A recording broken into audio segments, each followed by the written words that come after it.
Pozdrav drugari, 43 kraj, Revi Ferrari, pesma o Covidu, pa kaže: u karantinu, Arte, svi u karantinu. I kako sada, brate, da prskaš tu vaginu?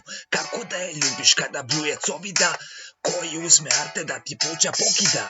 Da podeliš rađu s najboljim ortacima, da pružiš ruku komšinim malcima, da uđeš u market, da uzmeš cigare, da izvadiš iz džepa svoje sitne pare, da pošetaš kera kada imaš kera pažnju, u prirodi s ekipom, prasence na ražnju, zaradiš taj dinar da zatvor ne bi popio, poludeo pa pobio pa ceo život probio, kada se zakašlješ beže svi od tebe, da popraviš zub ako zub te jebe, da prekršiš čas pa odeš u zatvor, svi smo mi u zatvoru, bio mladur mator. Kako?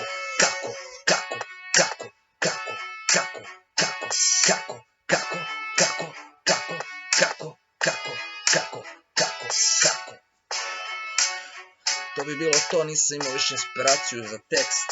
Pozdrav drugari, pozdrav za Vučića, kad će moje 100 eura, živ bio, ćao.